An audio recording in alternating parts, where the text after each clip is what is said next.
భాగ్యశ్రీ గారు, welcome to Tollywood. Thank you You so are much. too cuter than cute word. So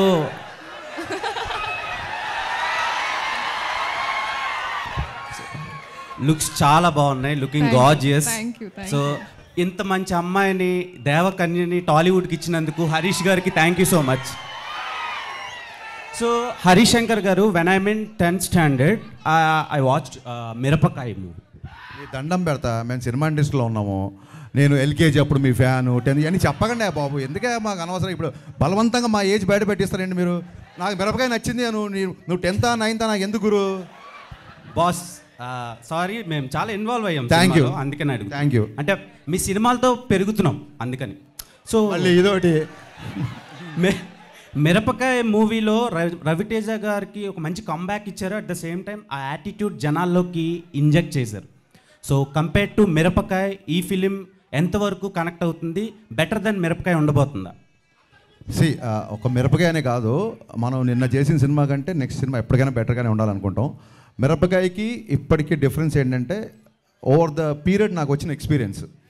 so డెఫినెట్గా ఈ cinema taking పరంగా కానీ, cinematography కానీ, మా ఆయనంక బోస్ విజువల్స్ కానీ, మిక్కీ జమేర్ మ్యూజిక్ కానీ, మిరపకాయకి అన్నిటికంటే కూడా, అంటే మిరపకాయలో ఉన్న ప్రతి అంశానికంటే కూడా ఎంటర్టైన్మెంట్ అవ్వచ్చు, హీరోకి యాక్టరేషన్ అవ్వచ్చు, అన్నీ ఒక దానికి మెజర్మెంట్ లేదు, కొలమానం లేదు, కానీ డెఫినెట్గా 100 times బెటర్గా ఉంటుంది సినిమా, చాలా better. And KGF editor Ujjwal Kulkarni గారిని తీసుకున్నారు. టెక్నికల్గా ఏడు Ujjwal AD, very Ujjwal. So ఆయన వర్క్, ప్లీజ్ కమ్ చేయండి. యా, ఉజ్వల్ కుల్కర్ని ఆయన్ని తీసుకోవడానికి రీజన్ ఏంటి? బికాస్ కేజీఎఫ్ ఎడిటింగ్ అందరికీ బాగా నచ్చింది, అందుకని తీసుకున్నారా? లేదంటే మీరు ఏమైనా కొత్త టెక్నిక్స్ ఏమైనా యూజ్ చేయడానికి తీసుకున్నారా? లేదండి, యాజ్ ఎ టెక్నీషియన్గా మనకు అర్థమవుతుంది కదా బెస్ట్ ఏంటని. ఇప్పుడు మిక్కీ జమేర్ తీసుకోవడానికి రీజన్ ఏముంటుంది? అతని మ్యూజిక్ నచ్చడం, ఎడిటర్ని పెట్టుకోవడం, అతని ఎడిటింగ్ స్టైల్ నాకు నచ్చింది. నన్ను కేజీఎఫ్ చూసిన తర్వాత నాకు first attention craft ఎడిటింగే.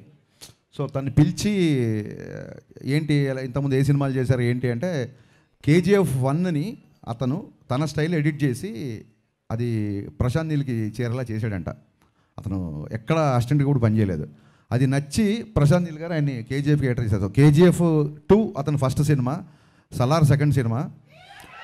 So Ustaad third cinema అవ్వాలి, కానీ mister Bachchan third cinema. PK fans ఒక క్వశ్చన్ అడగమన్నారు.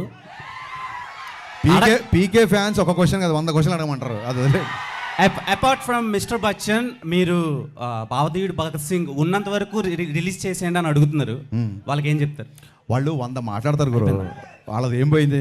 ప్రొడ్యూసర్ కదా, సినిమా మొత్తం రిలీజ్ చేయాల్సింది, ఉన్నంత రిలీజ్ చేయండి, ఒక మొక్క రిలీజ్ చేయండి, ఒక డైలాగ్ రిలీజ్, అది వాళ్ళ కోరిక, వాళ్ళ అభిమానంగా తీసుకోవాలి తప్ప దాని అంత సీరియస్గా తీసుకోవద్దు మనం. ఓకే, ఆల్ ది బెస్ట్ అండి. Thank you. భాగ్యశ్రీ గారు,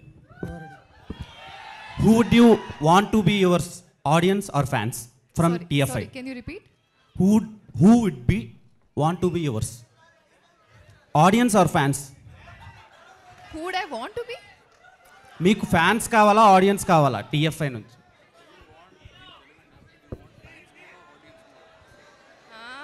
Very difficult question.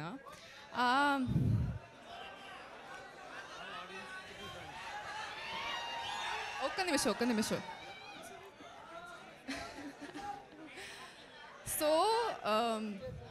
I want everyone to love me for who I am, and secondly, the audience to be my fans and the fans to be my audience. It has to be both. It doesn't go at once. Bhagyasri. Thank you.